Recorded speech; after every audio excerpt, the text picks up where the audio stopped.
साथ साथ note down कीजिए।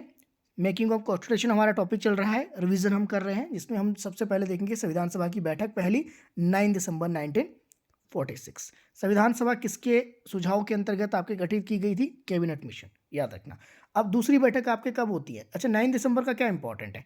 इसके जो पहले अध्यक्ष बने थे, कौन बने थे पहले अध्यक्ष? डॉक्टर सच्चिदानंद सिन्हा। अब ये सच्चिदानंद जो सिन्हा है, ये क्या है, अस्थायी रूप से अध्यक्ष चुने गए थे, तो इस कारण ये इंपॉर्टेंट है। और इनको किस जो है पॉइंट ऑफ व्यू से चुना गया था? फ्रांस में एक प्रावधान आपके पास चलता है। क्या प्रावधान चलता है फ्रांस में? एक आपके पास प्रोविजन है कि जो सबसे उम्रदराज व्यक्ति हो गया उसको जो है अध्यक्ष का पद दिया जाता है, प्रेसिडेंट का पद उसको दिया जाता है। तो फ्रांस में सबसे उम्रदराज व्यक्ति आपके पास क्या है, वो अध्यक्ष बनते हैं। अब क्योंकि भारत में अभी तक किस तरह से इसका चुनाव किया जाएगा, इससे संबंधित कोई आपके पास विचार नहीं था। तो ऐसे में क्या हुआ, ऐसे में जो एक प्रावधान अपनाया गया फ्रांस के तर्ज पर, यहाँ पर भी भारत में एक अस्थायी अध्यक्ष के रूप में आपके चुने जाते हैं। दूसरी बैठक आपके पास होती है 2 दिन बाद। 2 दिन बाद कब हुए? 11 दिसंबर। 11 दिसंबर में इंपॉर्टेंट पॉइंट क्या होता है? 11 दिसंबर को आपके पास पहले तो स्थायी अध्यक्ष चुने जाते हैं। परमानेंट जो आपके पास प्रेसिडेंट बनते हैं, कौन बनते हैं? डॉक्टर राजेंद्र प्रसाद। अब आपको एक चीज़ याद रखनी चाहिए कि डॉक्टर राजेंद्र प्रसाद अस्थायी अध्यक्ष बनते हैं, स्थायी अध्यक्ष बनते हैं, अस्थायी का रिप्लेस कर देते हैं। साथ में 2 उपाध्यक्ष भी बने थे। कौन कौन से बने थे 2 उपाध्यक्ष? मैंने कहा था इनकी फुल फॉर्म आपने एब्रीविएशन आपने याद रखना। क्या रखा था आपने याद? एक एचसी रखना है, दूसरा वीटी रखना है। एचसी और वीटी ये क्या है? 2 उपाध्यक्ष है, यानी कि एचसी मुखर्जी और वीटी कृष्णाचारी, ये दोनों जो है संविधान सभा के उपाध्यक्ष के रूप में कार्यरत थे। और यहाँ पर प्रेसिडेंट जब पूछा जाए कि भारतीय संविधान सभा की जब आपकी गठित की गई थी तो उसकी अध्यक्षता कौन कर रहे थे? डॉक्टर राजेंद्र प्रसाद। मैंने एक और बात कही थी कि यहाँ पर 2 तरह से कार्य कर रही थी। जो संविधान सभा है 2 रूप में कार्य कर रही थी, एक तो संविधान सभा के रूप में, और दूसरी कार्य कर रही थी किसके रूप में? विधायिका के रूप में। संविधान सभा किसके रूप में कार्य कर रही थी? विधायिका के रूप में भी कार्य कर रही थी। विधायिका का क्या काम है? विधायिका का काम आम लोगों के लिए कानून बनाना, और जिसमें अध्यक्षता कौन कर रहे थे? जीवी मावलंकर। याद आ गया सभी को? याद आ गया इतना सभी को? ये चीज़ें हम कर रहे थे। अब इसके 2 दिन बाद एक और बैठक होती है 13 दिसंबर 1946 को। 2 दिन बाद एक और बैठक हुई। इसमें क्या हुआ? संविधान सभा के समक्ष जो हमारे पंडित जवाहरलाल नेहरू है, नेहरू जी ने क्या कर दिया? नेहरू ने जो है संविधान सभा के समक्ष एक प्रस्ताव लेकर आते हैं। उसको हम किस नाम से जानते हैं? उसको हम उद्देश्य प्रस्ताव के नाम से जानते हैं। उद्देश्य प्रस्ताव क्यों इंपॉर्टेंट है? क्या रिपीट करना है? सोनिका मैम बता दीजिए, क्या रिपीट करना है? संविधान सभा के अध्यक्ष के रूप में जब संविधान सभा के सदस्यों की बैठक होगी, जब आर्टिकल वगैरह जो ये बन रहे थे, जब आपके पास अनुच्छेद वगैरह बन रहे थे, जब एक संविधान सभा की बैठक संविधान बनाने के लिए होगी तो अध्यक्षता करेंगे राजेंद्र प्रसाद। और जब संविधान सभा की जो बैठक आपके पास विधायिका के रूप में होगी, विधायिका का मतलब क्या है? आम लोगों के लिए कानून बनाना। तो जब कानून बनाने से संबंधित बैठक हो रही थी, जीवी मावलंकर इसमें अध्यक्षता कर रहे थे। ठीक है, 11 दिसंबर वाला रिपीट करना है। 11 दिसंबर को क्या हुआ? 11 दिसंबर को स्थायी अध्यक्ष चुने गए। कौन चुने गए? डॉक्टर राजेंद्र प्रसाद। बस यही वाली चीज है। और इसके 2 उपाध्यक्ष के कौन थे? एचसी और VT. HC Mukherjee, VT Krishnamachari, ये 2 उपाध्यक्ष के रूप में आपके चुनेंगे। 13 दिसंबर की बात करें, 13 दिसंबर को पंडित जवाहरलाल नेहरू ने क्या किया? संविधान सभा के समक्ष उद्देश्य प्रस्ताव रखा। और बाद में हम देखते हैं कि इस उद्देश्य प्रस्ताव को स्वीकृति जो मिली, कब मिली थी? 22 जनवरी 1947 को संविधान सभा से इसको स्वीकृति मिलती है, और सर्वसहमति से आपके पास जो है उद्देश्य प्रस्ताव पास किया जाता है। यही उद्देश्य प्रस्ताव वर्तमान में जो हम देखते हैं किसके रूप में देखते हैं? भारत का जो प्रियम्बल है, भारत के जो आपके पास प्रियम्बल है, यानी कि भारत की जो प्रस्तावना का आधार बना, वो क्या बना? उद्देश्य प्रस्ताव। उद्देश्य प्रस्ताव क्या है? भारतीय संविधान की जो प्रस्तावना है, इंडियन कॉन्स्टिट्यूशन का जो प्रियम्बल है वर्तमान में, ये किसका आपके पास आधार है? ये किस बेस पर बना है? उद्देश्य प्रस्ताव जो आपके नेहरू जी ने पेश किया था, जो कि 22 जनवरी 1947 को संविधान सभा के सर्वसहमति से आपके पास हो जाता है। ये चीज़ आपने ध्यान रखनी है। फिर आपके पास हमने चर्चा की थी किसके बारे में, कि यहाँ पर जो है सब संविधान आपके पास बन रहा था। उसी बीच हम देखते हैं कि 15 अगस्त 1947 को भारत और पाकिस्तान आपके पास अलग अलग, 14 अगस्त को पाकिस्तान बनता है 14 अगस्त की शाम को, और 15 अगस्त को आपके पास भारत बनता है। तो अब यहाँ पर जैसे ही आपके पास पाकिस्तान बना तो मुस्लिम लीग के सदस्य चले गए भारत से पाकिस्तान। पहले आपके पास 389 मेंबर हुआ करते थे टोटल संविधान सभा के। आफ्टर इंडिपेंडेंट कितने सदस्यों की संख्या रह गई? फटाफट से कमेंट कीजिए, कितने सदस्यों की संख्या रहेगी? 299। इसमें अब आपके पास सेम वही वाला डिवीजन है। पहले ब्रिटिश भारत के पास कितनी थी?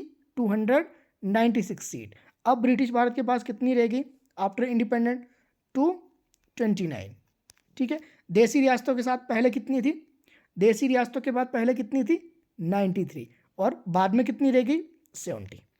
ठीक है, ये चीज़ें हमने लास्ट क्लास में कर दी थी और साथ में हमने देखा था कि संविधान सभा की कुछ एक समितियां थी जिसमें संघ शक्ति समिति के अध्यक्ष जवाहरलाल नेहरू, संघीय समिति के अध्यक्ष जवाहरलाल नेहरू थे, प्रांतीय संविधान समिति के सरदार पटेल, प्रारूप समिति इसको हम ड्राफ्ट कमेटी कहते हैं डॉक्टर बी आर अम्बेडकर, और साथ में आपके पास जो प्रारूप समिति थी बी आर अम्बेडकर के साथ कितने सदस्य थे?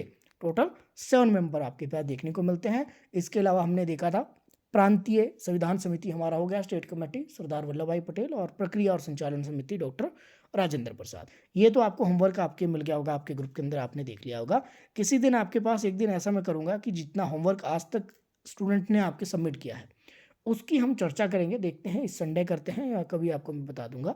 ये वाली चीज़ें आपके पास थी। अब आपने 2-3 चीज़ें और बतानी है कि संविधान सभा जब आपके पास लास्ट बैठक होती है कब होती है, ये आपने बताना है।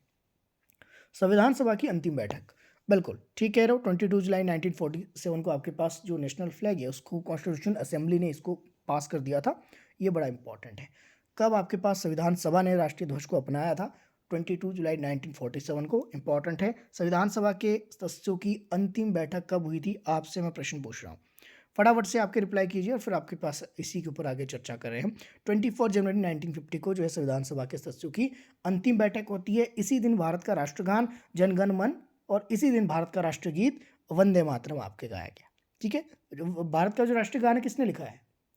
भारत का राष्ट्रगान किसके द्वारा लिखा गया है? बहुत बेसिक क्वेश्चन है। भारत का राष्ट्रगान रविंद्रनाथ टैगोर, राइट। और आपका राष्ट्रगीत बंकिम चंद्र चटर्जी। बंकिम चंद्र चटर्जी ने राष्ट्रगीत कहाँ से लिया है?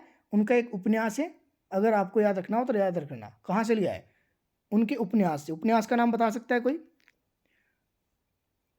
उनका जो लिटरेचर है, लिटरेचर तो साहित्य होता है, उपन्यास, किस उपन्यास से लिया गया है भारत का राष्ट्रगीत? नहीं पता? किसी को नहीं पता? बच्चों वाले प्रश्न, आनंद मठ से लिया गया है। ठीक है, ध्यान में रखना है, जिनको नहीं पता है वो लिख लेना। और भारत का जो राष्ट्रगान है सबसे पहले कहाँ प्रकाशित हुआ था? गीतांजलि में। अगर लिख सको तो लिख लेना, इंपॉर्टेंट चीज़ें आपके लिए रहेगी। ये वाली चीज़ें हमारी हो चुकी थी और संविधान को बनने में 2 वर्ष 11 महीने 18 दिन लगे, इस पर हम पहले ही चर्चा कर चुके हैं। अब इसी टॉपिक को आगे चलते हैं, थोड़ा सा आगे ले जाते हैं। संविधान सभा के जो है महत्वपूर्ण कितने इंपॉर्टेंट पार्ट है, मैंने आपको कहा था कि सारे पार्ट आपने याद करना, कहा था मैंने आपको। और शेड्यूल मैंने आपको कहा था कि जितने इंपॉर्टेंट है एटलीस्ट उतने कर देना, अगर आपको याद हो। कहा था मैंने इंपॉर्टेंट पार्ट्स याद करना और शेड्यूल याद करना, कहा था, यस और नो? बस उसी की आज क्लास है। अब देखते हैं कि आपके रिप्लाई कितने आते हैं। आज आपके रिप्लाई भी साथ साथ में देखूंगा बीच में। ठीक है, टॉपिक आप डाल दीजिए। टॉपिक आपके पास इंडियन कॉन्स्टिट्यूशन के इंपॉर्टेंट पार्ट, पहले पार्ट्स कौन कौन से हैं, फिर शेड्यूल कौन कौन से हैं, और अमेंडमेंट कौन कौन से हुए हैं इंडियन कॉन्स्टिट्यूशन में आज तक, सबसे इंपॉर्टेंट अमेंडमेंट कौन कौन से हुए हैं। मुझे स्लाइड मिल नहीं रही है आपके इंपॉर्टेंट पार्ट वाली। ठीक है, यही वाली स्लाइड ले लेंगे, इसमें लिखने के लिए आपके पास और भी जगह मिल जाएगी। ठीक है, यही ले लेते हैं ब्लैक में, ठीक दिखेंगे आप। सबसे पहले इंपॉर्टेंट पार्ट्स की बात करते हैं। टोटल आपके पास कितने थे भारतीय संविधान सभा के, जो है अगर आपके भाग की बात की जाए, कुल कितने भाग है भारतीय संविधान के अंदर? प्रश्न आपसे एग्जाम में पूछा जाता है। पहले कितने थे? 22, वर्तमान में 25, ये तो आपको पता है। पहला भाग, भाग एक, भाग एक का नाम क्या है और कितने से कितने अनुच्छेद में भाग एक आता है? भाग एक को हम किस नाम से जानते हैं? संघ और उसके राज्य क्षेत्र के नाम से। अनुच्छेद 1 से लेकर 4 तक इसकी चर्चा की गई है।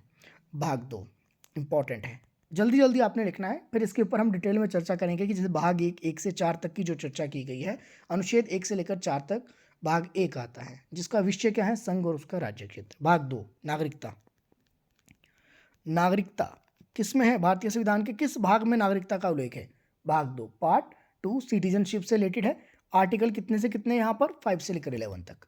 पार्ट 2 आर्टिकल कितने से कितने तक है? प्रश्न आपसे ऐसे ही पूछे जाते हैं कि पार्ट 2 में आपके पास आर्टिकल कहाँ से कहाँ तक आते हैं? 5 से लेकर 11। इसका जो विषय है, इसका जो सब्जेक्ट है, किस सब्जेक्ट के नाम से हम इसको जानते हैं, किस विषय के नाम से जानते हैं? सिटीजनशिप।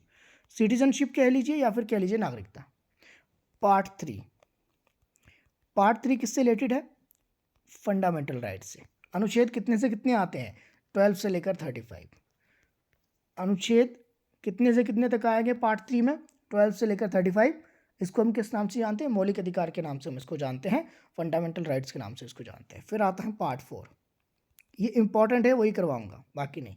पार्ट 4, राज्य के नीति निर्देशक सिद्धांत, जिसको आप क्या कहते हैं? DPSP, direct to principle of state policies को कहा जाता है। आर्टिकल कहाँ से कहाँ तक आता है पार्ट 4 में? आर्टिकल 36 से लेकर 51 तक आपके पास पार्ट 4 में आता है। लिख लिया डीपीएसपी, ये तो आराम से आपको इजीली मिल जाएंगे। Part 4A, part 4A article कितना आएगा इसमें? आर्टिकल 51 है। किससे रिलेटेड है? फंडामेंटल ड्यूटीज, फंडामेंटल ड्यूटीज, मौलिक कर्तव्य। कहाँ से लिए गए हैं? रूस से लिए गए हैं। पार्ट 9 क्यों इंपॉर्टेंट है? पार्ट 9 विषय क्या है? पंचायत, पंचायत विषय रहेगा, सब्जेक्ट इसका पंचायत है। आर्टिकल कहाँ से कहाँ तक आएंगे? 243 से लेकर 243 6। अब ये 6 आपके पास इंग्लिश में कितने तक आएगा वो इंग्लिश मीडियम वाला देख लेना, ठीक है। पार्ट 9A, पार्ट 9A किससे रिलेटेड है? नगर पालिका से। नगर पालिका का मतलब नगर पालिका, नगर निगम, नगर परिषद, ये सारे जितने भी नगर वाले हैं ये इसी के अंदर सारे आएंगे। इसके अंदर हम आर्टिकल की अगर बात करें तो 243 तो से लेकर 243 तरह से लेकर कहाँ तक जाएगा नगर पालिका वाला? 243 6 तक। पहले वाला 9 तक था, ये 6 तक है, ठीक है। ये 9 6 आप देखना, बस मोटा मोटा याद रखना। 243 आपके पास है और इसमें ज़्यादा कुछ नहीं है, ठीक है। बस इतना ही आपने याद रखना और नहीं है कुछ नहीं। नेक्स्ट पार्ट 11, पार्ट 11 संघ और राज्यों के मध्य जो संबंध है, संघ यानी कि यूनियन और स्टेट से रिलेटेड है। यूनियन और स्टेट रिलेशन के जो आपके पास बताता है, स्टेट रिलेशन की जो बात करता है, आर्टिकल कितने से कितने तक आएगा? आर्टिकल 245 से लेकर article 263 state and union relation की जो बात करता है, ये पार्ट 11 करता है। भाग 11 में संघ और राज्यों के मध्य जो संबंध है उसकी चर्चा इसमें की गई है, जिसमें जो है राज्यों और सरकारों के मध्य या संघ के मध्य जो शक्तियों का विभाजन है वो भी इसी के अंदर आता है। उसकी चर्चा हम शेड्यूल में करेंगे। पार्ट 15, पार्ट 15 ये किससे रिलेटेड है? नॉमिनेशन से रिलेटेड, यानी कि इलेक्शन, निर्वाचन से रिलेटेड है। इलेक्शन से रिलेटेड,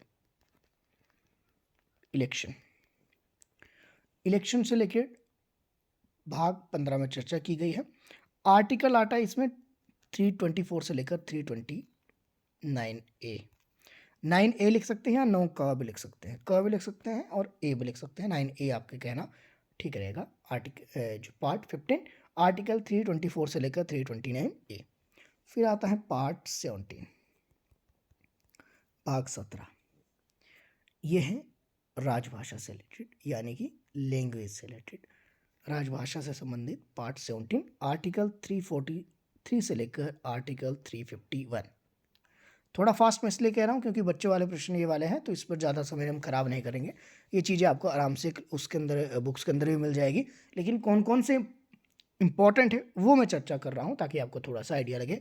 बाकी बुक्स में सब कुछ लिखा हुआ है, लिखने की बार बार आपको आवश्यकता नहीं है। पार्ट 18, भाग 18 इमरजेंसी से रिलेटेड है, आपातकाल से रिलेटेड, ठीक है। इमरजेंसी रिलेटेड कौन सा आर्टिकल आपके पास है? आर्टिकल 352 से लेकर आर्टिकल 360। आर्टिकल 352 से लेकर आर्टिकल 360 पार्ट 18 की बात की गई है। पार्ट 18 में जो चर्चा की गई है इमरजेंसी से रिलेटेड, आपातकालीन से संबंधित, आपके पास भारतीय संविधान का भाग कौन सा है? भाग 18। ये आपने ध्यान रखना। कितने से कितने अनुच्छेद है? अनुच्छेद 352 से लेकर 360 के मध्य आपके पास अनुच्छेद है भाग 18 में आपके देखने को मिलते हैं। लास्ट आप लिखेंगे पार्ट 20, यानी कि भाग 20। भाग 20 का विषय क्या है? कॉन्स्टिट्यूशन अमेंडमेंट, संविधान का संशोधन, यानी कि संविधान का जो संशोधन है, संविधान संशोधन से संबंधित भारतीय संविधान का भाग 20 है, जिसको हम क्या कहते हैं? कॉन्स्टिट्यूशन अमेंडमेंट, ठीक है। अमेंडमेंट आपके पास किससे रिलेटेड है? पार्ट 20 से, आर्टिकल 368। या ऐसे भी पूछा जा सकता है कि भारतीय संविधान का अनुच्छेद 368 यानी कि आर्टिकल 368 किससे संबंधित है? ये संविधान के संशोधन से संबंधित आपके देखने को मिलता है, जिसकी चर्चा भाग 20 में की गई है, आर्टिकल कहाँ से कहाँ तक? आर्टिकल ओनली 368 में आपके पास ये देखने को मिलता है। और पार्ट कौन सा है? 20। भाग कौन सा है?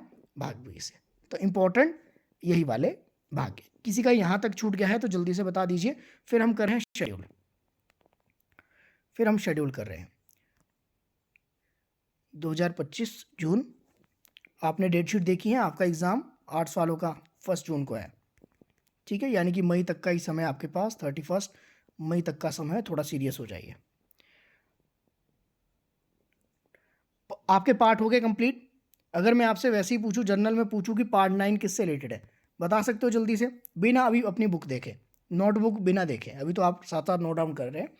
बिना बुक देखे आपको पता होना चाहिए कि पार्ट 9 किससे रिलेटेड है, 9A किससे रिलेटेड है। मैंने अगर 17 कहा तो 17 किससे रिलेटेड है। अगर मैं 18 कहूँगा तो 18 किससे रिलेटेड है। आर्टिकल 4A मैंने कहा तो किससे रिलेटेड है।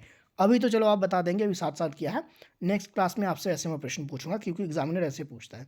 आज मैं होमवर्क भी आपको इससे रिलेटेड दूंगा कि इंपॉर्टेंट पार्ट से रिलेटेड कौन कौन से क्वेश्चन आपके आज तक आए हैं, शेड्यूल से कौन से आए। अब शेड्यूल पर चर्चा करते हैं। शेड्यूल में आपके पास कितने शेड्यूल है टोटल? वर्तमान में कितने शेड्यूल है? 12। हम चर्चा करेंगे किसकी? हम करेंगे सिर्फ आपके पास 6 की। 6 इसलिए करेंगे क्योंकि 6 इंपॉर्टेंट है और वही एग्जाम में आते हैं। अब जिस तरह से हमने पार्ट देखे, एक तरह हमने देखा कि पार्ट कौन सा है, ये देखा। दूसरी तरह हमने क्या देखा कि इसका सब्जेक्ट क्या है, तो हमने सब्जेक्ट देखा। और तीसरी साइड हमने क्या देखा? हमने आर्टिकल देखे। तो 3 तरह से हमने पार्ट को डिवाइड किया कि प्रश्न 3 तरह से पूछे जाते हैं। एक तो पार्ट का नाम पूछा जाएगा, दूसरा उसका सब्जेक्ट पूछा जाता है, तीसरा उसका आर्टिकल पूछा जाता है। समझ में आ गई प्रश्न क्या बनेगा? ये इंपॉर्टेंट अभी हमने पार्ट किए हैं कॉन्स्टिट्यूशन वाले। ये 3 तरह से प्रश्न एग्जामिनर पूछ सकता है कि सब्जेक्ट का नाम दिया तो आपके पार्ट का नाम पूछ सकता है। अगर पार्ट दे दिया तो सब्जेक्ट का नाम, या फिर आर्टिकल भी पूछ सकते हैं कि इस सब्जेक्ट के कौन कौन से आर्टिकल है, नागरिकता का उल्लेख जो है किस आर्टिकल से कहाँ तक देखने को मिलता है। ऐसे प्रश्न एग्जामिनर पूछ सकता है। वैसे ही प्रश्न आपके पूछे जाते हैं शेड्यूल से। शेड्यूल यानी कि अनुसूची। अनुसूचियों की अगर हम बात करें तो महत्वपूर्ण अनुसूचियां कौन कौन सी हैं?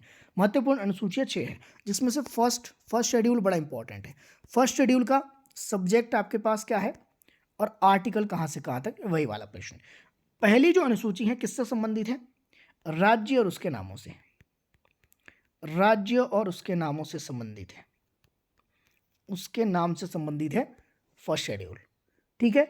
अब पहली अनुसूची अगर हम देखिए, फर्स्ट शेड्यूल हम देखिए, तो आर्टिकल कहाँ से कहाँ तक आता है? आर्टिकल 1 से लेकर 4 तक। अब आपको एक चीज़ आपको कई बार लगती होगी कि आर्टिकल 1 से लेकर 4 अगर शेड्यूल में भी है, तो फिर आपके पार्ट में क्यों आपके बार बार आपको लगता नहीं है कि सेम चीज़ें हैं? शेड्यूल में भी वही वाले आर्टिकल आ जाते हैं और पार्ट में भी सेम आपके आ जाते हैं। वो आपको कभी कन्फ्यूजन क्या है, ये हुआ कभी आपको ये कि क्या चीज़ें हैं? लगा कभी किसी को? एक दो को लगा, जो पढ़ने वाले हैं उन्हें लगेगा, बाकियों को नहीं लगता। मैं बता देता हूँ जिन्हें ऐसा लगता है। जब भारत का संविधान बन रहा था तो पहले आपके पास क्या किया गया था? पहले सिर्फ आपके पास एक संविधान बनाने के लिए कंटेंट आपके तैयार किया गया।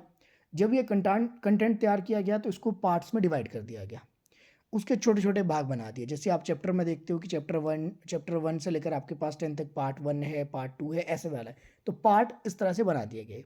बाद में क्या हुआ कि बाद में कुछ एक ऐसी चीज़ें रह गई कि जो आपके पास उसमें सम्मिलित नहीं हो पाई, और उसमें बदलाव करने की गुंजाइश बाद में नहीं रही। बाद में उसको शेड्यूल के अंदर रखा गया। सेम शेड्यूल, जैसे फर्स्ट शेड्यूल है, फर्स्ट शेड्यूल के सेम पार्ट आपके रखेंगे कि आपके पास ये वाले पार्ट जो है आर्टिकल 1 से लेकर 4 तक आपके इसके अंदर आपके देखने को मिलेगा। तो यहाँ पर जो कुछ ऐसी जानकारियाँ थी जो रह गई थी, वो बाद में शेड्यूल में आपके डाल दी गई, ठीक है। बाकी और कुछ नहीं है। तो अगर आपसे पूछा जाए शेड्यूल 1 आपके पास आर्टिकल कितने से कितने तक आपके देखने को मिलता है? आर्टिकल 1 से लेकर 4 तक। फिर है important 7th schedule. 7th schedule आपके इंपॉर्टेंट है। 7th शेड्यूल किससे रिलेटेड है? जो हमने अभी पार्ट में हमने किया था, क्या बात की थी, जो यूनियन और जो स्टेट है उसके रिलेशन के बारे में हमें किस पार्ट में चर्चा की गई है? किस पार्ट में हमने देखा था? आर्टिकल नहीं मैं पूछ रहा हूं, मैं सिर्फ आपसे ये पूछ रहा हूं कि संविधान का जो हमने भाग देखा था, किस भाग में हमने संघ और उसके राज्य क्षेत्र के संबंध के बारे में हमने देखा? किस संविधान के किस भाग में राज्य क्षेत्र, हाँ, राज्य और संघ के मध्य जो संबंध है? 11 में देखा था। आर्टिकल कितने से कितने लेकर थे? 245 से लेकर आर्टिकल 263 थे ना? देख लिया आपने, अभी आपने नोट डाउन किया होगा। अब 245 से लेकर 63 3 तक जितने भी आर्टिकल है वो राज्य के संबंध बताएंगी किसके साथ, संघ के साथ, यानी कि सेंटर का स्टेट के साथ जो रिलेशन है उससे संबंधित आपके चर्चा की गई है। इसी में एक आर्टिकल आता है 246। अब ये 246 आपके पास, इसको और डिटेल में कुछ इसमें चीज़ें इंप्लीमेंट करनी थी, इसमें कुछ आपके पास और प्रावधान किए जाने थे, कुछ सब्जेक्ट इसमें और इंप्लीमेंट किए जाने थे, इसके लिए इसको शेड्यूल के अंदर डाला गया। पार्ट में भी तो कवर हो रहा था, लेकिन कुछ चीज़ें रह गई थी जो इसमें नहीं कवर हो पाई थी, तो आर्टिकल 246 को अलग से आपके पास एक शेड्यूल में डाला गया। शेड्यूल कौन सा है? 7 शेड्यूल। नाम क्या है इसका? 7 शेड्यूल को किस नाम से हम जानते हैं? संघ और उसके राज्य के मध्य जो संबंध है उसकी शक्तियों के जो कंपैरिजन, या फिर ये कहें कि शक्तियों का जो बंटवारा है, शक्तियों का जो डिवीजन हमने करना था, पावर डिवीजन से संबंधित हम इसको आर्टिकल 246 को हम जानते हैं। और इसके अंदर हम क्या देखते हैं कि 3 विषय दिए गए हैं, 3 विषय रखे गए। कौन कौन से 3 विषय हैं? यहाँ से भी प्रश्न बनता है। 3 सब्जेक्ट कौन कौन से आपके पास हमें देखने को मिलते हैं यहाँ पर? पहला यूनियन लिस्ट, जिसको हम कहते हैं संघ सूची। दूसरा स्टेट लिस्ट, राज्य सूची। और तीसरा जिसको हम क्या कहते हैं? कॉन्क्रीट लिस्ट, इसको समवर्ती सूची के नाम से हम जानते हैं। ये 3 जो सूचियां हैं ये क्या बताती है? ये बताती हैं कि कितनी शक्ति संघ के पास है, कितनी शक्ति राज्य के पास है, और कितनी शक्तियां ऐसी है कि जो आपके पास संघ और राज्य उसको दोनों प्रयोग में ला सकते हैं। ऐसे विषय जिसके ऊपर सरकार, चाहे राज्य सरकार कानून बनाना चाहे, चाहे आपके पास केंद्र सरकार कानून बनाना चाहे, वो विषय आपके पास कौन से होंगे? वो आपके पास समवर्ती सूची वाले विषय होंगे। तो यहाँ पर शक्तियों के विभाजन से संबंधित हमें आर्टिकल जो आपके पास कौन सा है? आर्टिकल 246। और शेड्यूल कौन सा है? शेड्यूल 7। अब इसमें प्रश्न क्या पूछा जाता है कि इसमें कितने कितने विषय हैं? जैसे इसमें विषय की संख्या कितनी कितनी है, ये प्रश्न एग्जामिनर पूछता है, और इसमें प्रश्न कई बार एग्जाम में आ जाते हैं। कितने विषय हैं? अगर आपने यहाँ समझ लिया तो फिर आपको रट्टा मारने की आवश्यकता नहीं है कि विषय कितने हैं। विषय ऊपर नीचे हो सकते हैं। आज आपके पास 2025 है, 2026 है, तो आपके पास क्या है? संख्या लगभग यही है। इसके बाद संख्या में ऊपर नीचे हो सकता है। अगर संघ राज्य संघ की बात की जाए कि ऐसे विषय जिन पर संघ आपके कानून बना सकती हैं, वर्तमान में इनकी संख्या है 97। पहले इसमें 100 सब्जेक्ट ऐसे थे, 100 विषय ऐसे थे जिन पर कानून जो है बना सकती थी संघ सरकार। वर्तमान में कितनी है? 97। राज्य सरकार की अगर हम बात करें, वर्तमान में कितने हैं? 66। पहले कितने थे? 61। समवर्ती सूची में वर्तमान में 47, पहले कितने थे? 52। अब देखना, ये आपको फर्स्ट वाला जो है ये प्रेजेंट है, ठीक है। वर्तमान में कितनी संख्या है ये फर्स्ट में है। वर्तमान में संघ में कितने हैं? 97 सब्जेक्ट। स्टेट में कितने हैं? राज्य में कितने हैं? 66। और समवर्ती सूची के अंदर कितने आते हैं? 47। जो आपके पास केंद्र सरकार के पास विषय है उस पर सिर्फ केंद्र सरकार कानून बना सकती है। राज्य सरकार के पास जो विषय है उस पर सिर्फ राज्य सरकार कानून बना सकती है। समवर्ती सूची में हम क्या देखते हैं कि राज्य और केंद्र दोनों अपने अपने अनुसार इस पर आपके कानून बना सकता है, अपने अनुसार इसमें अमेंडमेंट कर सकता है। इन विषयों पर इस पर हम चर्चा करेंगे। अब आपके पास समवर्ती सूची में वर्तमान में 47 है, ठीक है। पहले 52 थे, यानी कि आपके पास कम हुए हैं। कितने कम हुए हैं? 5 कम हुए ना, बता रहा हूँ, रिपीट कर रहे हैं साथ साथ, कोई दिक्कत नहीं है, आप समझिए पहले, फिर मैं दोबारा बता दूंगा। वर्तमान में हम समवर्ती सूची में कितने देखते हैं? 47। पहले कितने थे? 52। तो अगर आपके पास पहले 52 थे तो यानी कि कितने कम हुए हैं? कलर चेंज करके बताता हूं, कोई दिक्कत नहीं है। अभी कितने हैं? अभी 47। पहले कितने थे? 52। मतलब कितने कम हुए हैं? 5 कम हुए हैं। अब ये 5 कहाँ चले गए? ये समवर्ती सूची में चले गए। समवर्ती सूची में पहले कितने थे? 61। मतलब आप राज्य सूची में ये चले गए हैं, स्टेट लिस्ट में ये चले गए। तो स्टेट में आपके पास अब संख्या कितनी होगी? 66। यानी कि समवर्ती सूची से 5 ऐसे विषय आपके पास क्या हुआ? 5 ऐसे विषय आपके पास यहाँ पर, माफ कीजिएगा ये थोड़ा सा उलझन वाला हो गया, इसको मैं हटा देता हूं। संघ सूची में 97, 100। राज्य सूची में 66, 61। समवर्ती सूची में कितने हैं 47 और 52, थोड़ा सा ठीक लिख देता हूँ। अब समझ में आ रहा है? पहले बहुत ज़्यादा आपके पास लिख दिया था तो उस करके कन्फ्यूजन हो गई थी। ठीक है, अब देखना समझना। पहले आपके पास क्या है, ये पहले जो लिखे गए ये पहले के हैं, ये प्रीवियस है। आगे जो लिखे गए हैं अब वर्तमान में जो उनकी स्थिति क्या है, ये वर्तमान में ये रहेगी। यानी कि पहले राज्य सूची के पास होते थे 66, इसमें आपके पास 5 विषय उठाकर डाल दिए गए समवर्ती सूची में, जो कि आपके पास समवर्ती सूची में पहले 47 थे, तो वर्तमान में कितने हो गए 52। समझ में आया? समझ में आया? समवर्ती सूची में 5 विषय सम्मिलित किए गए हैं। कौन कौन से किए गए हैं? उसमें से एक आपके पास है एजुकेशन। एजुकेशन, ये मैं आपको होमवर्क के लिए क्वेश्चन दूंगा कि कौन कौन से एजुकेशन है, और आपके पास मापतोल है, और आपके पास वन्य जीव संरक्षण। इस तरह के 5 विषय आपके पास हैं, जिनको कि कब आपके पास समवर्ती सूची में डाला गया 1976। प्रश्न एग्जामिनर क्या पूछता है? प्रश्न पूछता है कि शिक्षा पहले किसका विषय हुआ करता था? शिक्षा पहले आपके पास राज्य सूची के अंतर्गत आता था, अब ये किस में आता है? समवर्ती सूची में। समवर्ती सूची में जितने भी विषय हैं उस पर केंद्र सरकार भी कानून बनाती है और राज्य सरकार भी कानून बनाती है। इसी कारण आपके पास आप देखते हैं कि जो आपके पास एजुकेशन के ऊपर जो आपने देखा होगा जीबीटी वर्सी बीएड के हिसाब के चला हुआ है, हिमाचल में देख लो आप, राजस्थान में आप देख लो, यूपी में आप देख लो। क्या रीज़न है? रीज़न है ये समवर्ती सूची के अंदर आता है। सेंट्रल गवर्नमेंट अपनी ओर से कानून बनाती है और राज्य सरकार अपनी ओर से। अगर आपके पास सेंट्रल गवर्नमेंट कोई ऐसा कानून डालती है, राज्य सरकार उसको नहीं मानती है, तो राज्य सरकार उसमें अमेंडमेंट करके अपना कानून बना देती है और आपके पास जो सेंटर के प्रावधान थे उसको ख़त्म कर देती हैं। उस करके ये आपके पास वाद विवाद आपके चला रहता है। और एजुकेशन आपके पास समवर्ती सूची के अंदर है, तो केंद्र सरकार जो लास्ट में फाइनल आपके पास बनाती है, राज्य सरकार को बाद में उसको मानना जाता है। लेकिन राज्य सरकार अगर चाहे तो उसमें भी अमेंडमेंट कर सकती है, वो राज्य सरकार के ऊपर डिपेंड करता है। अभी आपने एक न्यूज़ सुनी होगी, अगर आपने सुनी होगी मुझे तो नहीं पता, अगर आप थोड़े से अवेयर रहते हैं न्यूज़पेपर के बारे में, बीएड के लिए टेट आपके कंपलसरी नहीं है। सुनिए आपने न्यूज़ ये? अगर आपने सुनी है, कितने स्टूडेंट ने सुनी है? बीएड जो कैंडिडेट होंगे उनके लिए आपके पास स्टेट जो टेट होगा वो ख़त्म कर दिया है। स्टेट क्या, सेंटर का भी सी टेट भी, यानी कि सी टेट पेपर 2 भी ख़त्म होगा। सिर्फ आपके पास जेबीटी होगा, जेबीटी में आपके पास सी टेट में पेपर 1 आता है। ये न्यूज़ आपने सुनी होगी। और हो सकता है कि आपके पास केंद्र सरकार इसको जल्दी आपके लागू करे, लेकिन वर्तमान में अभी ऐसा आपके देखने को नहीं मिल रहा। अगर इसको केंद्र सरकार मान लीजिए लागू करती है, तो हिमाचल प्रदेश में जैसे अभी आपके पास R&P रूल बने हैं, अभी 2025 एक अमेंडमेंट हुआ है, अगर आप अवेयर हो इस बात के लिए, अभी हुए हैं हाल ही में आपके पास गवर्नर से इसको अप्रूवमेंट मिला है, लगभग मेरे ख्याल से 15-20 दिन हुए हैं, इससे ज़्यादा नहीं हुए हैं। तो R&P रूल जो बने हैं वो फिर आपके किस काम के होंगे?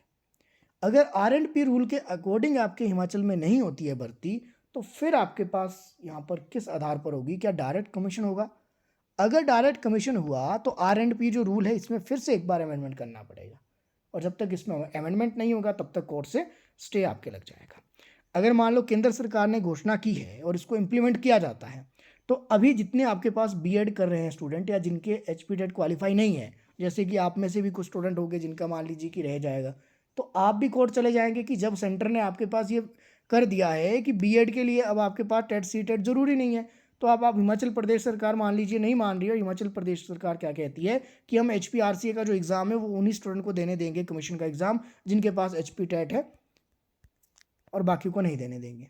तो आप क्या करेंगे? आप सीधे ऑर्डर लेकर कहाँ चले जाएंगे? कोर्ट चले जाएंगे, और भर्ती पर क्या लग जाएगा? स्टे लग जाएगा। इस हिसाब से आपके पास कोई भी भर्ती हिमाचल प्रदेश में नहीं हो सकती। तो समस्या ऐसी बनती है कि केंद्र सरकार अपने कानून बनाती है, राज्य सरकार अपने हिसाब से चलती है। और मान लीजिए कि राज्य सरकार ने इसको मान भी लिया, तो जिनके पास टेट ऑलरेडी क्वालिफाई है वो फिर आपके पास HP गवर्नमेंट के खिलाफ धरना भी कर सकते हैं, मोमेंट्स आपके चला सकते हैं। इस बात के लिए मूवमेंट चला सकते हैं कि आपके पास जिनके पास एलिजिबिलिटी नहीं थी वो भी एलिजिबल हो गए, फिर जिनके पास पहले के जो आपके पास क्वालिफाई करके बैठे हैं, एटलीस्ट फिर उनको कुछ आपके पास कंसेशन दिया जाए, या फिर आपके पास हो सकता है कि कुछ आपके पास अलग से कोटा निकाला जाए कि उनको कुछ प्रेफरेंस मिलनी चाहिए, ऐसा भी आपके पास हो सकता है। तो ये अब अलग अलग धारणाएं आपके पास है। मुद्दे पर वापस आते हैं। हम बात कर रहे थे 7th शेड्यूल की। 7th शेड्यूल के अंदर 3 सूचियां हैं, अगर आपसे पूछा जाए प्रेजेंट में आपके पास संघ के पास कितने विषय हैं, पहले 97 थे तो वर्तमान में 100। राज्य के पास पहले 66 थे, इसमें से 5 चले गए तो अब आपके पास 61 बच गए। अब 5 चले गए तो पहले आपके पास 47 यहाँ आते हैं, तो 5 यहाँ पर ऐड हो जाते हैं, फिर आपके पास 52 बच जाते हैं। तो वर्तमान में आपके पास जो है संवर्ती सूची में 52 सब्जेक्ट आपके पास है, जिस पर केंद्र सरकार राज्य सरकार दोनों आपके कानून बना सकती है। 8 शेड्यूल पर आते हैं। 8 शेड्यूल किससे रिलेटेड है? 8 शेड्यूल आपके पास किससे रिलेटेड है? ये लैंग्वेज से रिलेटेड है। और लैंग्वेज के बारे में पार्ट में हमने देखा था, किस पार्ट में हमने चर्चा की थी लैंग्वेज को? राजभाषा के बारे में। जल्दी बता दीजिए, राजभाषा के बारे में किस पार्ट में हमने चर्चा की है? आज ही किया है। पार्ट नहीं, गलत बता रहे हो, पार्ट 17 आएगा, ठीक है। भाग 17 में राजभाषा का उल्लेख, आर्टिकल 343 से लेकर 351, याद आ गया। अब यहाँ पर जो शेड्यूल 8 है ये बात करता है 344 से 351 की। इसमें कितनी भाषाओं का उल्लेख किया गया है कि भारत में जो संविधान की जो भाषाएं होगी, कितनी भाषाएं? अब देखिए, पार्ट अगर 17 आप पढ़े, पार्ट 17 आपको क्या कहता है? पार्ट 17 कहता है कि भारत की अपनी एक भाषा होगी। आर्टिकल 340 से लेकर 51 का उल्लेख है, लेकिन यही कुछ चीज़ें आपके रह गई थी कि जैसे आपके पास कौन कौन सी भाषाएं होगी, इसका डिटेल हमें कहाँ देखने को मिलती है? शेड्यूल में। तो टोटल आपके पास 14 लैंग्वेज हम देखते हैं जो भारत में संविधान में मूल रूप से इसको अंकित किया गया था। वर्तमान में अगर इसकी संख्या देखें तो वर्तमान में टोटल कितनी ऑफिशियल लैंग्वेज इंडिया की? 22 लैंग्वेज। ठीक बात है। 10th शेड्यूल पर आ जाइए। 10th शेड्यूल इंपॉर्टेंट, किससे रिलेटेड है? संसद और आपके पास विधानसभा की, यानी कि पार्लियामेंट और आपके पास जो पार्लियामेंट है और विधानमंडल है, इनके सदस्यों की निहरता के बारे में, यानी कि इनकी कैसे आपके पास सदस्य अपनी सीट बर्खास्त कर सकते हैं या इनको बर्खास्त कैसे किया जा सकता है, उससे संबंधित हमें उल्लेख देखने को मिलता है। इसका हमें हाल ही में एग्जाम्पल हमें कहाँ देखने को मिला? 10th शेड्यूल का हमने जीता जागता उदाहरण कहाँ देखा? भारत हिमाचल प्रदेश की विधानसभा के अंदर। विधानसभा के अंदर हमने क्या देखा कि यहाँ पर 5 मेंबर आपके सस्पेंड हुए हैं 2024 में। आया याद? 2024 में ये सस्पेंड हुआ है, किसके बेस पर हुआ है? आर्टिकल 102 से लेकर आर्टिकल 191 तक इसका उल्लेख है। इसके अंदर इस तरह के हमें प्रावधान देखने को मिलते हैं कि अगर कोई व्यक्ति अपने दल को छोड़कर दल बदल कर देता है तो ऐसे में दल बदल रोधी कानून के रूप में हम इसको देखते हैं। तो ये इंपॉर्टेंट है। जैसे कि हमने देखा था, कांग्रेस के 5 विधायक बीजेपी में आपके चले जाते हैं, और जैसे ही बीजेपी में चले गए तो विधानसभा के जो स्पीकर थे उन्होंने क्या कर दिया? उन्होंने जो है इन्हें बर्खास्त कर दिया, उनकी सदस्यता स्थगित कर दी। और बाद में हम देखते हैं कि हिमाचल में दोबारा इन 5 की सीटों के लिए दोबारा चुनाव आपके होते हैं। दोबारा आपके पास कुछ कैंडिडेट इसमें वापस जीत कर आते हैं और कुछ आपके पास जो है अपनी सीट खो देते हैं। तो ऐसे में आपके पास क्या है? दल बदल कानून रोधी इसको कहा जाता है। ये 10th शेड्यूल के अंदर आपके देखने को मिलता है। ये इसलिए रखा गया है कि ताकि आपके पास खरीद फरोख्त जो आपके पास होती है एमएलए की, वो आपके पास ना हो सके। ठीक बात है। आर्टिकल 102 से लेकर 191, शेड्यूल 10 समझ में आ गया? दल बदल रोधी कानून क्या होता है? हिमाचल में हमने इसका जीता जागता एग्जाम्पल देखा। ठीक है, शेड्यूल 11 पर आ जाइए। शेड्यूल 11 किससे रिलेटेड है? शेड्यूल 11 पंचायतों से रिलेटेड है। अब हमने देखा था पंचायतों के बारे में कहां पर? पार्ट 9 में। और शेड्यूल में कहां पर देख रहे हैं? शेड्यूल 11 में। शेड्यूल 11 बाद में जोड़ा गया, आर्टिकल 243(6) ओनली यही जोड़ा गया। और इसमें हम देखते हैं कि यहाँ पर सिर्फ पंचायतों की बात नहीं की गई है, बल्कि पंचायतों के पास कौन कौन सी पावर होगी, क्या क्या पावर होती है पंचायतों के पास। हम देखते हैं कि आपके पास स्ट्रीट लाइट बनेगी, स्ट्रीट लाइट्स की अरेंजमेंट की जाएगी, पानी की व्यवस्था की जाएगी, साफ पीने का पानी, एक खेलने के लिए ग्राउंड की व्यवस्था की जाएगी। साथ में आपके पास हो सकता है कि नालियों की उचित व्यवस्था की जाए, ऐसा भी पॉसिबल है कि कूड़ेदान की व्यवस्था की जाए। तो पंचायतों के पास ये सारे विषय आते हैं, रास्ते बनाने हैं, सारे काम आपके पास पंचायतों के पास आएंगे। ऐसे टोटल कितने सब्जेक्ट हैं पंचायतों के पास? 29 सब्जेक्ट। तो ऐसे 29 विषयों पर पंचायतें काम करती है। इन 29 विषयों से बाहर पंचायतें नहीं जा सकती हैं। ठीक है, ये याद रखना। अब पंचायतों को जोड़ा गया था, 73rd अमेंडमेंट ये हुआ था। पहले पंचायतें मूल रूप से भारतीय संविधान में नहीं थी, ये आप देखते हो। बाद में इसको जोड़ा जाता है, एक अमेंडमेंट होता है।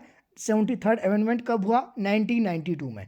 और 1993 से पंचायतें भारत में आपके लागू हो जाती हैं हर राज्य के अंदर। अब आपसे प्रश्न पूछा जाता है कि अगर पंचायतें पहले नहीं थी, अगर ये 1992 में आई, तो राजस्थान एक ऐसा जिला था जहां पर सबसे पहले पंचायतों का गठन किया गया 1959 में। राजस्थान का एक पायलट प्रोजेक्ट के रूप में एक जिले का गठन देखने को मिलता है, नागौर जिला। नागौर में आपके पास जो है 1959 में राजस्थान पहला ऐसा आपके पास राज्य बना जिसने अपने जिले में पायलट प्रोजेक्ट के रूप में पंचायतों का गठन किया था। तो ये किस बेस पर किया था? आता है क्वेश्चन आपके माइंड में? आना चाहिए। ये आपके पास आर्टिकल 40 था, एक आर्टिकल 40 इसको बेस बनाकर इसमें किया गया। आर्टिकल 40 की अगर मैं बात करूं तो आर्टिकल 40 कहां पर आता है? किस भारतीय संविधान के किस भाग में आता है? भारतीय संविधान के किस पार्ट में हमने देखा? अभी हमने पार्ट किए, किस पार्ट में आता है आर्टिकल 40? आर्टिकल 40 आता है पार्ट 4, और पार्ट 4 का नाम क्या है? डीपीएसपी, यानी कि directive principle of state policy, राज्य के नीति निर्देशक सिद्धांत। राज्य के नीति निर्देशक सिद्धांत क्या है? ऐसे कार्य जो कि आने वाले समय में राज्य अपनी क्षमता के अनुसार, अपनी कैपेसिटी के अनुसार, अपनी जो है जितनी लाइबिलिटीज उनके ऊपर है, हो सकता है लाइबिलिटी और नहीं लेना चाहती कोई राज्य सरकार तो इम्प्लीमेंट नहीं करे। अगर आपको लगता है कि आपके राज्य के अंदर इतना धन है, आपके पास इतनी क्षमता है कि आप जो है इस व्यवस्था को लागू कर सकते हैं, चाहे फ्री एजुकेशन हो, चाहे कोई और भी चीज़ें हो, जब तक कि ये आपके जो है फंडामेंटल राइट्स में नहीं आ गई थी एजुकेशन, ऐसे प्रावधान चाहे आपके पंचायतों को, चाहे कोई और ऐसे विषय जिसमें राज्य सरकार चाहे, यानी कि आर्टिकल 36 से लेकर 51 तक जितनी भी बातें की गई हैं, ये सारे ऐसे विषय थे जो कि राज्य सरकार अपने हिसाब से इसको लागू कर सकती थी। इसमें भारत सरकार उसके लिए दबाव नहीं बना सकती। दूसरी बात है कि डीपीएसपी के अंतर्गत क्या हम कोर्ट जा सकते हैं? अगर एग्जामिनर प्रश्न पूछता है आपसे, क्या राज्य के नीति निर्देशक सिद्धांत के लिए हम कोर्ट जा सकते हैं? क्या राज्य के नीति निर्देशक सिद्धांत में जो विषय लिखे गए हैं उनके लिए हम कोर्ट जा सकते हैं? यस और नो में? अगर नो तो क्यों नहीं जा सकते? अगर किसी व्यक्ति का मन है, मान लीजिए मेरा मन है कि मैं तो राज्य सरकार के अंतर्गत मैं तो आपके जाऊंगा, मैं राज्य सरकार का, मैं सुप्रीम कोर्ट चला जाऊंगा किसी एक विषय को लेकर, तो क्या मैं जा सकता हूं? अगर आप कहते हैं कि नो और मैं कहता हूं कि मैं जाना चाहता हूं, तो फिर आप क्या कहेंगे कि आप क्या कहेंगे? आप चले जाइए।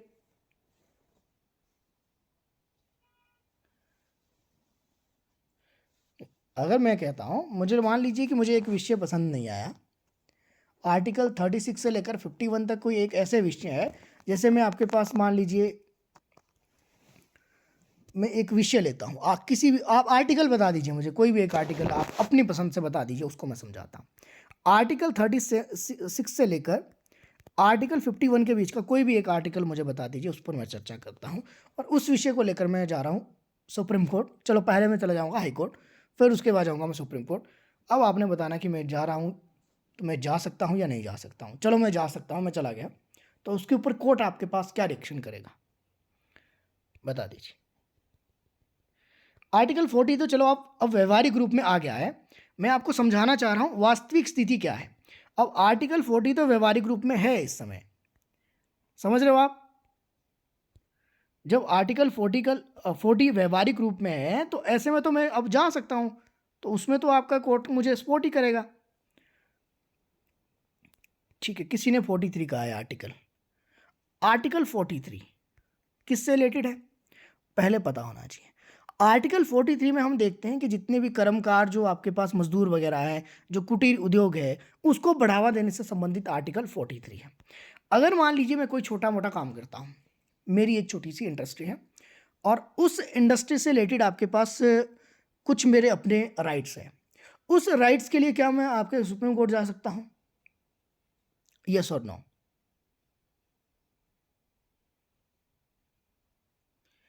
यस और नो? मान लीजिए एक आपके स्टेट हाईवे बन रहा है, और एक मेरा छोटा सा उद्योग है, सड़क किनारे मेरा उद्योग चल रहा है, और उद्योग हो सकता है कि आपके पास थोड़ा बहुत आपके पास नहीं कर रहा है पालन किसी भी चीज़ का, हो सकता है कि पीडब्ल्यूडी वाले नोटिस मुझे जारी कर दे कि आप इस जगह को खाली कर दीजिए, ये स्टेट जो हाईवे आपके बनने वाला है, और मुआवजा मुझे नहीं मिल सकता है। मुआवजे का एक जो है प्रोविज़न आपके रहता है प्रोविज़न हो सकता है कि जो पुराने आपके पास हो गए, जो पुश्तैनी संपत्ति होती है, उस पर मिलता है। अभी अगर आपने हाल ही में ख़रीदा है, अभी आपने परचेज़ किया है, तो अब आपके पास क्या इसके लिए मैं जा सकता हूँ? और जाता हूँ तो आपके पास क्या आपके पास रहेगा इससे रिलेटेड? आप कह रहे हो यस जा सकते हैं। अब ध्यान रखना, आर्टिकल 43 कहता है कि जितने भी आपके पास उद्योग वगैरह होंगे, वो आपके पास बढ़ावा देने से संबंधित ये काम करता है आर्टिकल 43 कि राज्य सरकार जो है उसको बढ़ावा देगी। अब मैं कर रहा हूँ अपनी बात, मान लीजिए कुटीर उद्योग है, स्मॉल इंडस्ट्री है, मेरी अपनी है, पर्सनल है, मैं इसके लिए नहीं जा सकता और इसको आर्टिकल 43 के अंदर इसको नहीं गिना जाएगा। आप मेरी बात नहीं समझ पाए, मैं समझाना मैं ये चाह रहा था कि पर्सनली अगर मेरा अपना है, स्मॉल इंडस्ट्री है, मेरी अपनी है, मान लीजिए रोज़गार भी मैं दे रहा हूँ लोगों को, तब भी मैं आर्टिकल 43 के अंतर्गत नहीं कहलाऊँगा। वो मैं जाऊँगा अपने फंडामेंटल राइट्स के लिए। वो मेरा अपना मूल अधिकार है, मेरी अपनी संपत्ति है, फंडामेंटल राइट्स के अंदर आपके पास आपका अधिकार है कि आप उसकी रक्षा कर सकते हैं। अब इसको भी कानून के अंतर्गत लाया गया है तो आर्टिकल 300 ए इम्प्लीमेंट होगा उसके लिए भी, उसमें भी आपके पास फंडामेंटल राइट्स के अंतर्गत नहीं आएगा, लेकिन मेरा राइट से काम करना, तो वो फिर फंडामेंटल राइट्स आएगा। तो अगर मैं कहूँ तो क्या ये 43 आपके पास हुआ? क्या ये 43 आर्टिकल 43 यहाँ पर यूज़ हुआ? समझ रहे हो आप क्या समझाना चाह रहा हूँ? कहीं ऐसा तो नहीं कि आपको समझाने के लिए मैं बहुत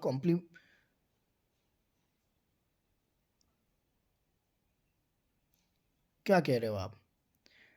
नहीं हुआ ये आर्टिकल 43। अब आर्टिकल 43 समझाता हूँ क्या है और क्यों हम आर्टिकल 43 के लिए नहीं जा सकते हैं। अब राज्य सरकार है हिमाचल प्रदेश, हिमाचल प्रदेश का एग्जाम्पल लेंगे, कोई दिक्कत नहीं है। हिमाचल प्रदेश सरकार जो है, जो कुटीर उद्योग है, जो स्मॉल इंडस्ट्रीज़ है, आपने एक स्कीम सुनी है एमएसएमई? सुनी है आपने एमएसएमई?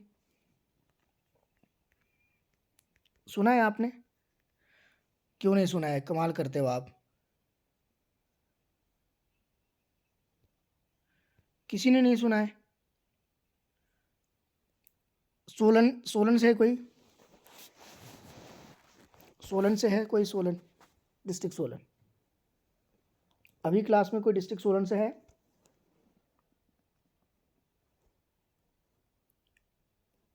जल्दी बता दीजिए। ठीक है। शिमला से कौन कौन है? शिमला से।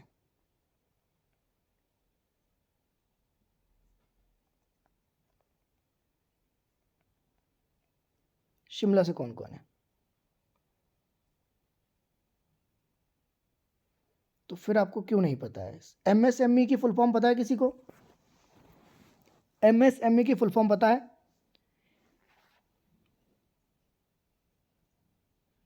नहीं पता है, बहुत बुरे हाल है। आपके वजह से मुझे इतनी उम्मीद नहीं थी, बहुत बहुत छोटी छोटी चीज़ें आपको नहीं पता है।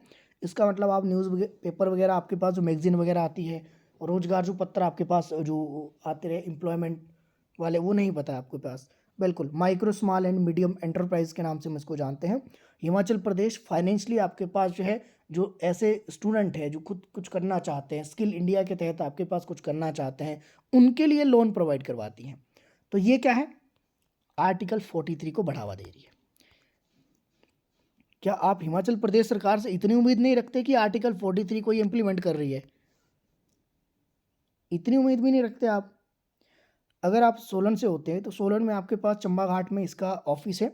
अगर आपको कभी भी लगेगा आपने कोई कोचिंग सेंटर खोलना है, आपको कभी लगेगा आपके पास कोई ऐसा काम करना है, इनकी एक शर्त होती है कि अगर आप इसमें 2-4 लोगों को रोज़गार दे रहे हैं तो ये लोन प्रोवाइड करवाया जाता है। और लोन आपके पास जो है शायद 1 साल तक फ्री में होता है, कुछ अलग-अलग स्कीम रहती है इसकी, समय के साथ इसमें चेंज होते रहते हैं। और ये प्रोग्राम जहाँ तक मुझे याद है, शायद कोई बता सकता है ये एमएसएमई प्रोग्राम हिमाचल प्रदेश में कब से इम्प्लीमेंट हुआ है? बता सकता है कोई? यस और नो तो कर सकते हैं आप। आपको इतनी जानकारी मिल रही है, बातों बातों में कुछ आपको नई चीज़ें पता लग रही है। आप यहाँ से सिर्फ एग्ज़ाम ही क्वालिफाई नहीं करोगे बल्कि अवेयरनेस भी लेकर जाओगे। नहीं बता सकता है कोई? नहीं। सीधे तौर पर ये एक सब्सिडी प्रोग्राम रहता है।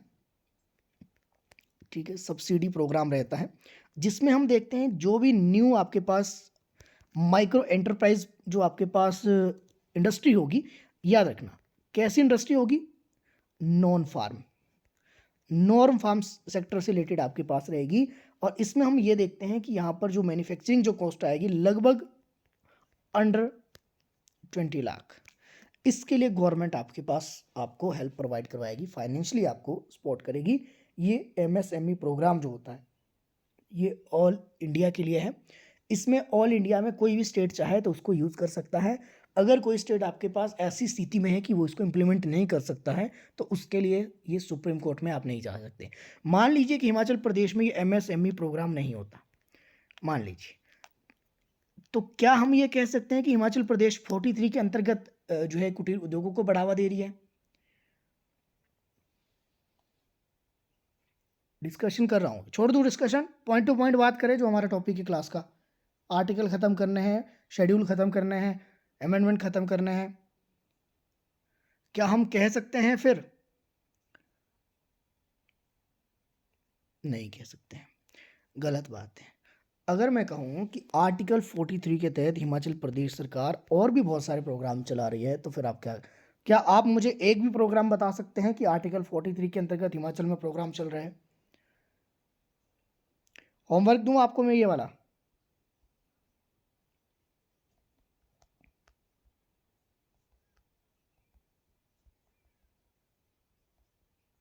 होमवर्क दूं आपको? यही तो चीज़ें हैं सीखने वाली। अच्छा, अगर मैं आपसे ये कहूँ कि जो आर्टिकल 43 वाला प्रोग्राम है ये हिमाचल में कब से चलाया जा रहा है? मान लीजिए मैं दो ऑप्शन देता हूँ। एक मैंने कहा 1951 क्योंकि आम चुनाव हुए थे, दूसरा मैं कहता हूँ 1970, तीसरा मैं कहता हूँ 1971, और एक ऑप्शन दे दिया मैंने आपको 1999। अब बता दीजिए कब से आपके पास जो है आर्टिकल 43 आपके इम्प्लीमेंट हुआ है हिमाचल प्रदेश में स्पेशली?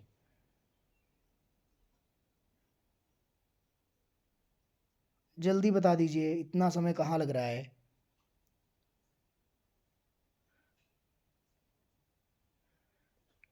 सोनी मैम गूगल नहीं करना है प्लीज़। आप जो ये 1970 कह रहे हो ये गूगल है, गूगल नहीं करना है, मैं कुछ और चीज़ समझाना चाह रहा हूँ। अच्छी बात है, गूगल करना अच्छी बात है, इन्फॉर्मेशन मिलती है, लेकिन ब्लाइंडली मत कीजिए फॉलो। बता दीजिए, लॉजिक देखिए। देखिए अब देखिए, माइंड ऑफ प्रेजेंस आपका यहाँ पर है नहीं, मैं ये देखना चाह रहा था। आपका माइंड ऑफ प्रेजेंस यहाँ पर नहीं है। क्यों? हम क्या पढ़ रहे हैं? डीपीएसपी आर्टिकल 36 से लेकर 51 के बीच में आता है आर्टिकल 43, इतना तो पता है। DPSP directive principle of state policy, यानी कि राज्य के नीति निर्देशक सिद्धांत है। तो राज्य हिमाचल प्रदेश कब बना? एज ए स्टेट आपके पास हिमाचल प्रदेश बना कब? कब बना?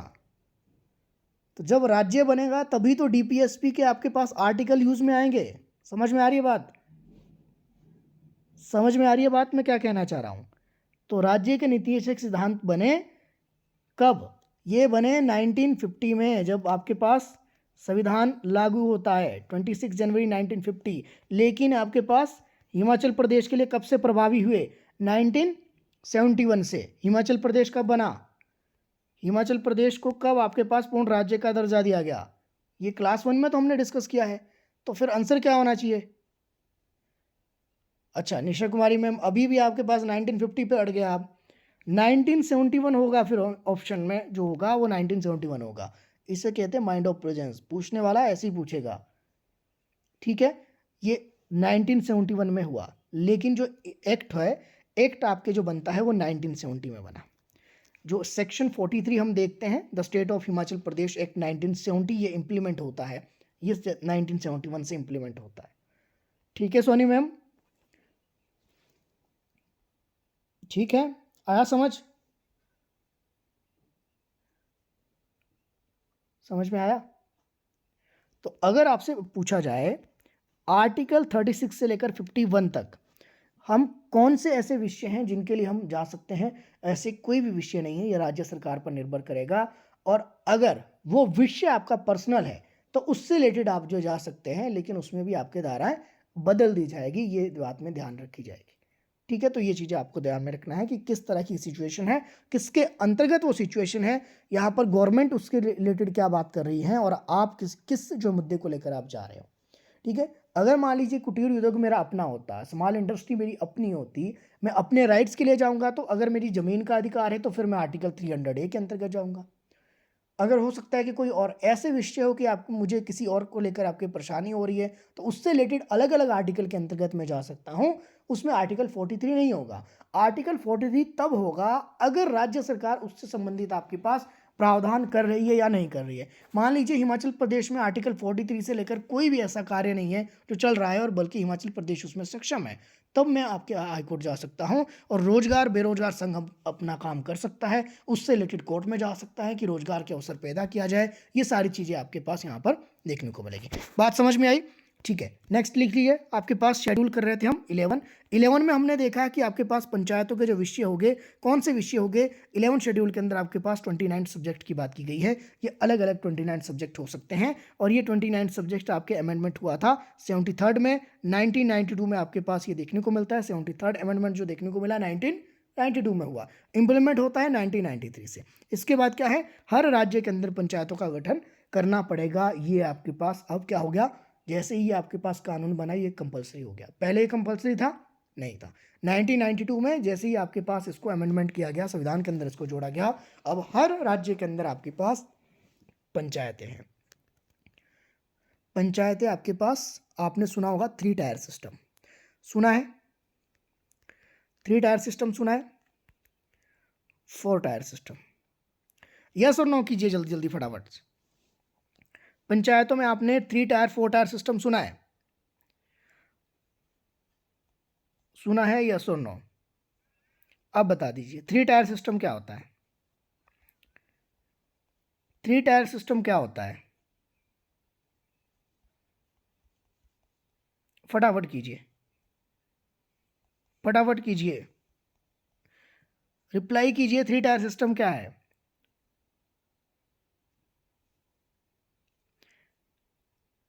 Local government, ma'am Soni ma'am समझ नहीं रहे आप। लोकल गवर्नमेंट तो है ही, स्थानीय स्वशासन तो है ही। पंचायती राज को माना ही स्थानीय स्वशासन की नींव रखने के लिए ही लाया गया था। जो लोकल गवर्निंग बॉडी होगी उससे रिलेटेड ही ये था, लेकिन आप समझे नहीं। 3 टायर सिस्टम क्या होता है, जैसे हिमाचल की अगर मैं बात करूँ, हिमाचल प्रदेश में जो पंचायत है, पंचायती राज जो है, पंचायती राज के अंदर 3 जगह से आपके पास कवर किया जाता है।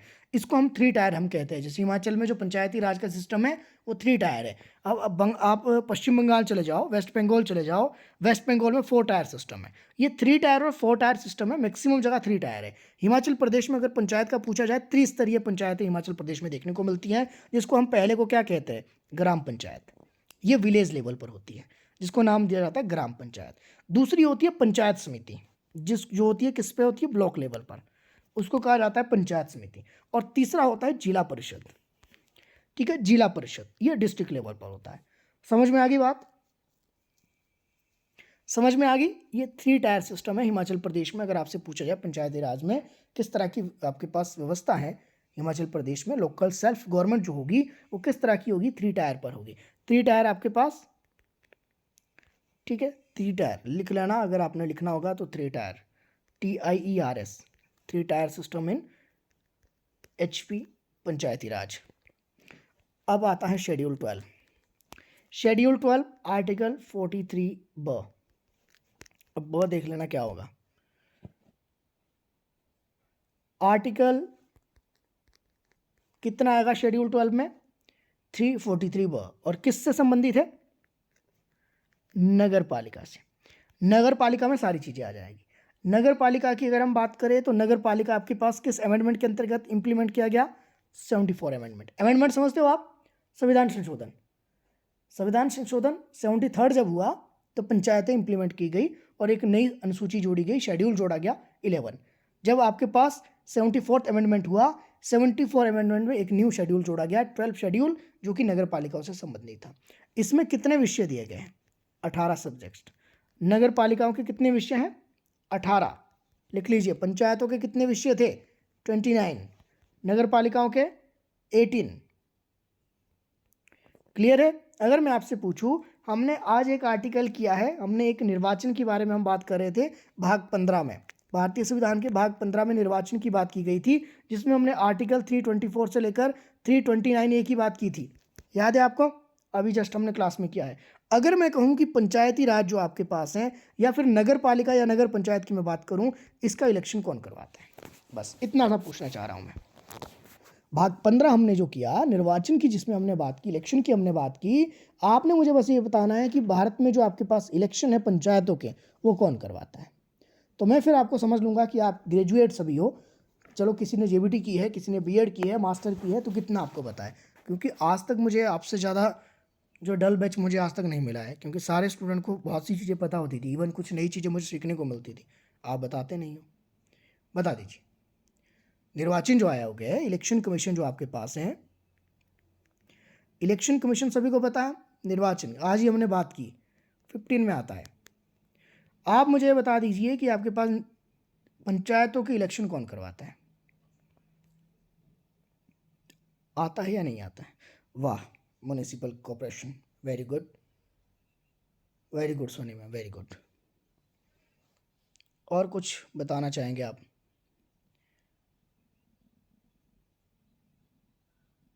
राज्य सरकार, ये नया नया आज रिप्लाई देखने को मिला। राज्य सरकार, केंद्र सरकार केंद्र के करवाएगी, राज्य सरकार राज्य के करवाएगी, अपनी मर्जी से फिर जिसको जितवाना होगा उसको जितवा देंगे। निर्वाचन आयोग, बहुत बढ़िया उषा मैम, बहुत बढ़िया। कौन सा निर्वाचन आयोग? राज्य निर्वाचन आयोग, state election commission. State election commission होता है इसके लिए, याद रखना। जितने भी चुनाव होंगे ये कौन करवाएंगे? ये स्टेट इलेक्शन कमीशन आपके पास करवाएगा। ठीक है। अगर मैं आपसे पूछूं, राज्य के अंदर आपके पास 2 सदन होते हैं, जैसे हिमाचल में 1 सदन है, विधानसभा। अगर मैं आपसे पूछूं विधानसभा के चुनाव कौन करवाएगा, समझ लेना, आज रट्टा मारने की आवश्यकता नहीं पड़ेगी। विधानसभा के इलेक्शन कौन करवाता है हिमाचल प्रदेश में? बता दीजिए।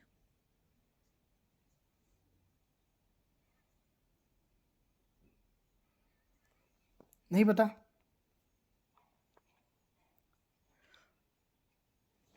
आपको इतना तो पता होगा, आपके जो एमएलए है, एमएलए के लिए जब आपने वोट दिया था तो उस समय इलेक्शन कौन करवा रहा था? नहीं पता? नहीं पता तो नो कर दीजिए, मैं आपको 2 मिनट में समझा देता हूँ कि कौन किसके करवाएगा,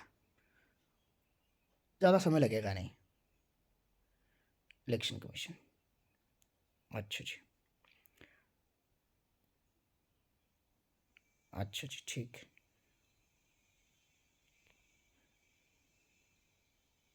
इलेक्शन कमीशन करवाएगा जी आपके ग्राम पंचायत के, नगर पालिका के। इलेक्शन कमीशन के पास और तो कोई काम नहीं है।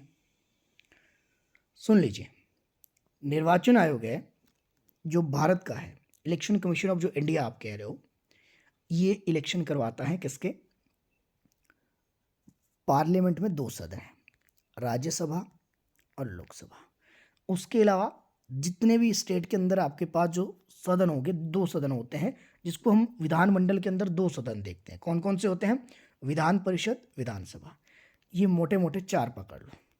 ये करवाएगा इलेक्शन कमीशन ऑफ इंडिया, भारतीय निर्वाचन आयोग। इसके अलावा एक हमें देखने को मिलता है केंद्र में गवर्नर, ठीक है। दूसरा गवर्नर या प्रेसिडेंट हमें देखने को मिलता है। प्रेसिडेंट के इलेक्शन कौन करवाता है? ये भी इलेक्शन कमीशन ऑफ इंडिया करवाता है।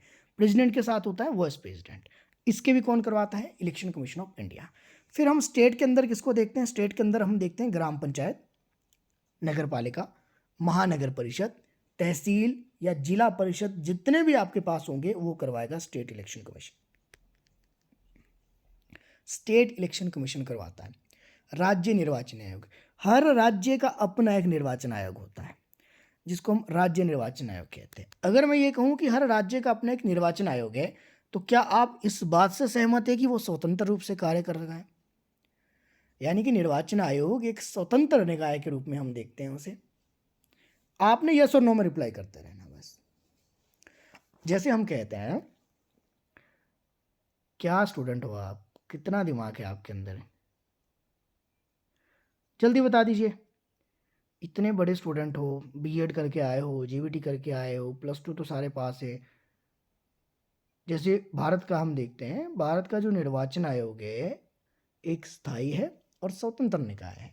क्या राज्य के अंदर भी एक स्थायी और स्वतंत्र निकाय के रूप में राज्य चयन आयोग आपके काम करता है? राज्य निर्वाचन आयोग, माफ कीजिएगा, चयन आयोग नहीं कहेंगे इसे। यस और नो में जल्दी रिप्लाई कीजिए, अदरवाइज मैंने माइक ऑन करवा दिया, फिर जिनके रिप्लाई नहीं आ रहे उनके माइक ऑन करवाऊंगा मैं। यस और नो में, यस और नो। जो यस वाले यस कर दीजिए, जो नो वाले नो है। मैं दोनों का रीजन बता दूंगा, नो वालों का बता दूंगा, यस वालों का बता दूंगा कि यस है तो क्यों है, नो है तो क्यों है।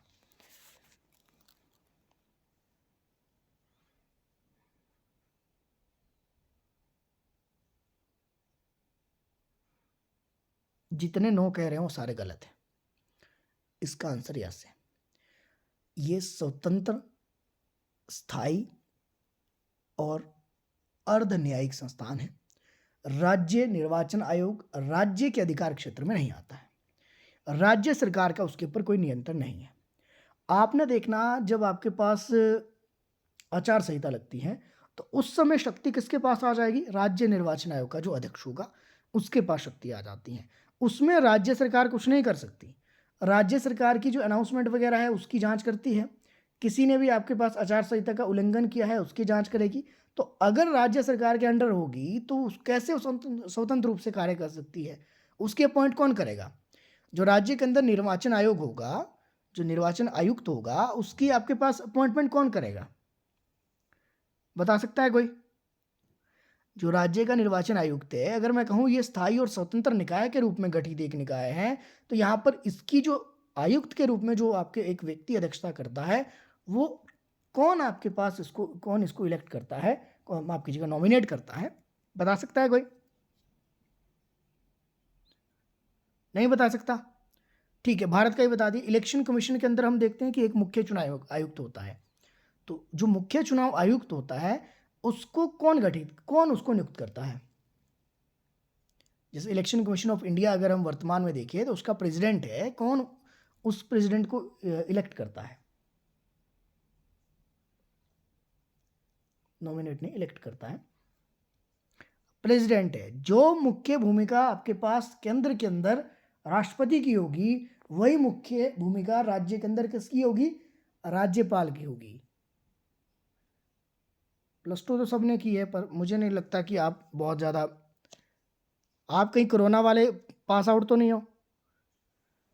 कहीं बीच में कोरोना हुआ था उस समय आपके पास कहीं निकल गए हो गलती से? आपको तो बहुत बेसिक बेसिक चीज़ें नहीं पता है। अच्छा, पंचायतों के इलेक्शन आपने देखे होंगे लड़ती बार, कितनी एज होती है पंचायत के इलेक्शन लड़ने के लिए? बेसिक क्वेश्चन है, अगर गलत बताया तो फिर मैं आपको क्लास में यही छोड़ दूंगा आज। अमेंडमेंट फिर आप करते हैं डिस्कस। पंचायतों के चुनाव लड़ने के लिए मिनिमम एज कितनी होती है?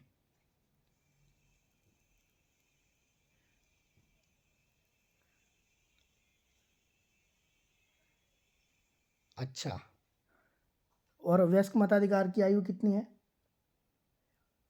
जो वयस्क मताधिकार आपको दिया गया है उसकी आयु कितनी है?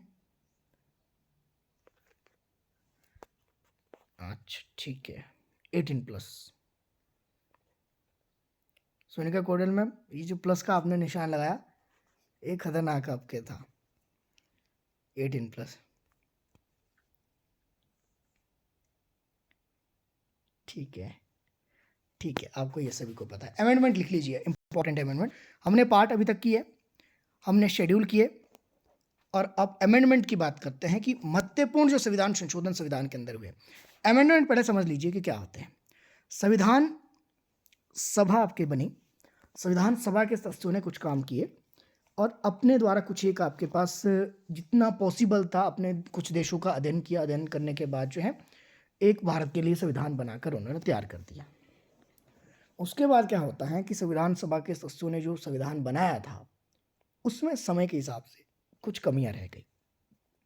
उन कमियों को दूर करने के लिए उसमें संशोधन किया गया, जो हमने देखा था आर्टिकल 368 में। ये स्लाइड आज के काम की नहीं है, इसको और कभी यूज़ करेंगे। 368 में संविधान संशोधन का प्रावधान दिया गया है कि संविधान सभा चाहे तो उसमें संविधान संशोधन कर सकती है। संविधान संशोधन कितनी तरह से होगा ये एक अलग विषय है। जैसे कि संविधान संशोधन आपके पास जो है किन किन परिस्थितियों में हो सकता है, किन परिस्थितियों में नहीं हो सकता है। जैसे कि आपके पास एक विधेयक आपके पास पेश किया जाता है, उस विधेयक पर संविधान सभा की जो सदन है उस पर चर्चा होती है, उस चर्चा के बाद जो है सर्वसहमति से उसको पास किया जाता है या नहीं किया जाता है, वो अलग विषय है। इसमें एक होता है साधारण विधेयक, एक होता है वित्त विधेयक। ठीक है, साधारण विधेयक कौन कौन से हो गए, कौन कौन से साधारण विधेयक होंगे, उसके बाद उसको पास करने के बाद कोई कानून बनेगा नहीं, उस पर चर्चा होती है। वित्त विधेयक आपके पास जो है वो कौन से होंगे, वो वित्त से संबंधित होंगे। तो इसमें अमेंडमेंट जब होगा तो वित्त विधेयक से हमें कुछ नहीं लेना, साधारण विधेयक की हम बात करेंगे। साधारण विधेयक दो तरह से पास हो सकते हैं, एक साधारण बहुमत से, ठीक है, और दूसरा विशेष बहुमत से।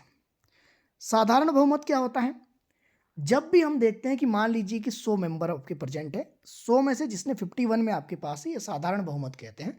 साधारण बहुमत से कोई कुछ विषय पास हो सकते हैं हमारी संसद के अंदर।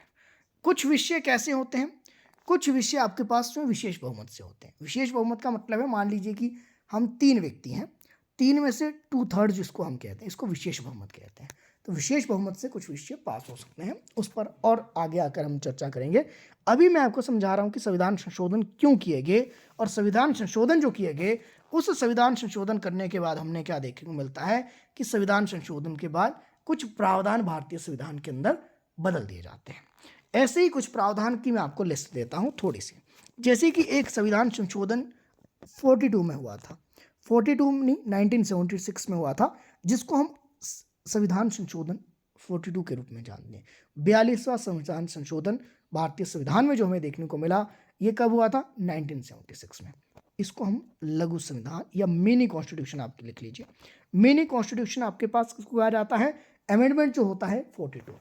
क्यों, क्योंकि 42 जो अमेंडमेंट हुआ, 42वां जो संविधान संशोधन हुआ, इसमें बहुत से विषय ऐसे थे जो महत्वपूर्ण विषय थे, उनको बदल दिया गया, और कुछ ऐसे विषय थे जिनको नया इसमें जोड़ दिया गया, नए शब्द जोड़े गए। जैसे कि हम देखते हैं कि भारत के संविधान में 3 ये शब्द नहीं थे, जो प्रियम्बल है भारत की प्रस्तावना, भारत की प्रस्तावना में एकमात्र संविधान संशोधन हुआ है 1976 में, ये भी याद रखना। 42 अमेंडमेंट आपके पास मिनी कॉन्स्टिट्यूशन को कहा जाता है, ये एकमात्र हुआ है। इसके बाद ना इससे पहले प्रियम्बल में कभी भी आपके पास संशोधन नहीं हुआ है।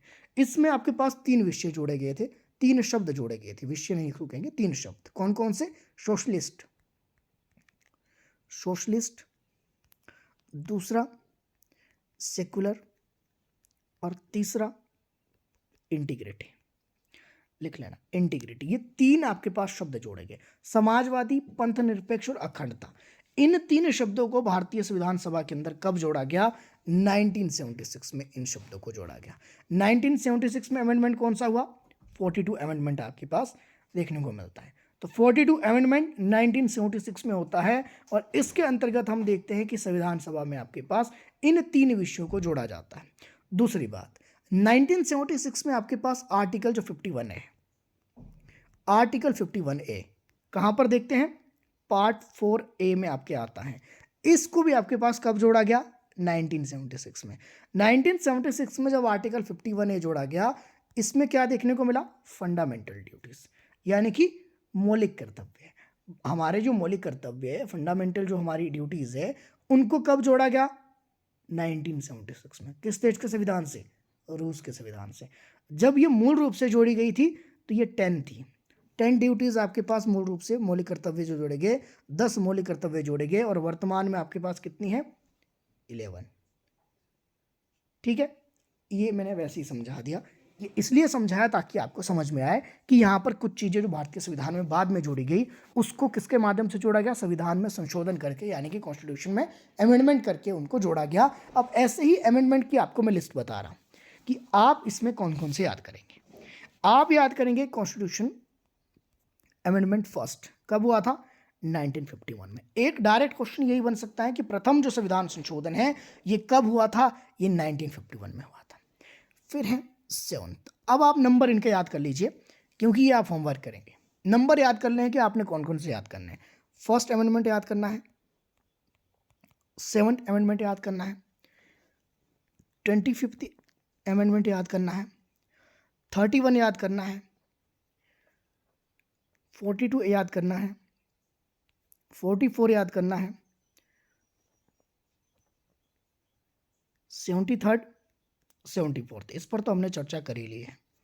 73rd 74th, 86th बड़ा इंपॉर्टेंट है, 2002 में हुआ था। जो हम बात कर रहे हैं, जो 11वां जो मौलिक कर्तव्य जोड़ा गया, ये इसी का एक भाग था, इसी के अंतर्गत इसको बाद में जोड़ा गया था, 86 अमेंडमेंट जो हुआ था। और आप याद करेंगे 87, 86 87 याद रखना, 73 74 ये क्रम में आपके दोनों हैं, सीक्वेंस में दोनों आते हैं, याद रखना।